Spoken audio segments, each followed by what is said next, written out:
Hotel Arad está situado a 30 quilômetros a sudeste de Masada, junto à nascente do Nahal Beersheba. Hotel Arad ocupa uma área bastante grande, 9 hectares no total, e é um excelente exemplo de como eram as cidades do período do Bronze e de como se deu a passagem do Bronze para o período do Ferro I. Na Bíblia, Arad só aparece em textos que fazem referência ao período pré-israelita.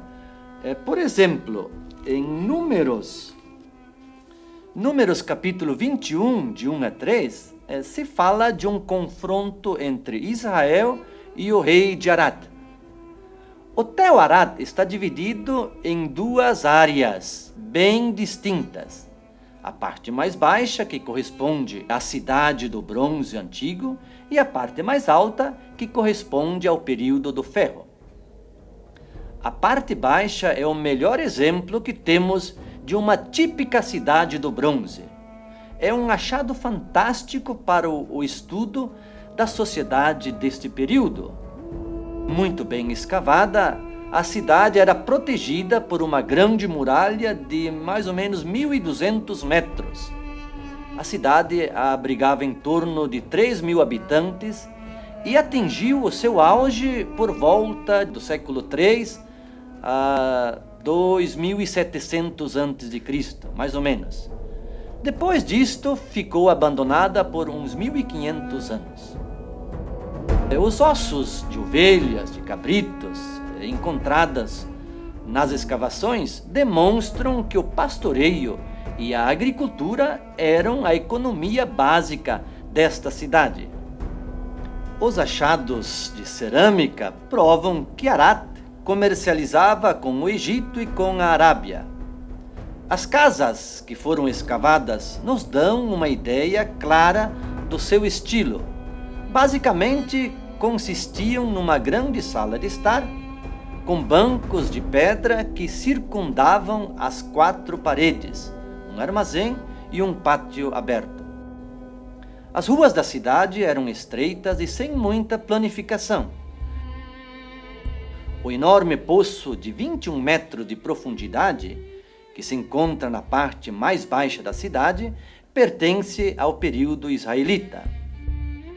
O que levou o povo a abandonar a cidade depois de 2.700 a.C.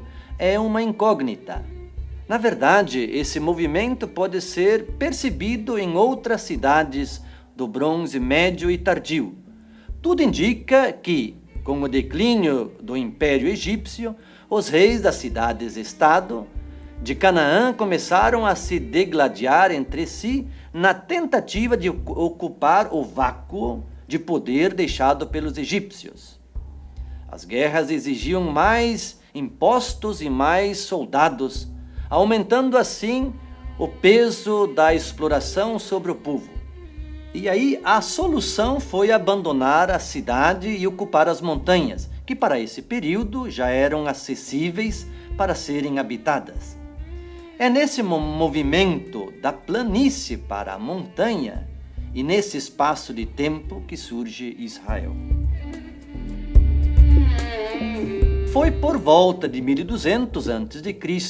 que Arad passou a ser ocupada novamente. Agora não mais na parte baixa, mas na parte alta da colina. O tamanho da nova Arad não passava de meio hectare. A primeira ocupação na parte alta era mais modesta. Mais tarde, por volta do século X, Arad foi transformada numa fortaleza militar. Entre as descobertas mais impressionantes desta parte está um templo de Javé, construído em continuidade com os lugares altos, com as eiras ou as bamá, onde aconteciam os ritos de fertilidade. Foram encontradas no templo de Javé 2 estelas, e as estelas estavam colocadas fixas no Santo dos Santos. A maior, que representava Javé, media 90 centímetros. A outra era um pouco menor e certamente era uma representação da deusa Astarte. A maior era fálica e tinha a parte superior arredondada e estava pintada de vermelho. Portanto, uma prova contundente da influência que o javismo sofreu dos ritos da fertilidade cananeia. Em frente a cada estela havia um pequeno altar para incenso. O nicho com as estelas se encontra atualmente no Museu de Jerusalém. Convém mencionar ainda que no centro do templo foi encontrado um grande altar de 3 metros de largura por 1,40 de altura e que era utilizado para os sacrifícios de grandes animais. Arad seguiu sendo utilizada como fortaleza militar pelos assírios, pelos persas e pelos gregos.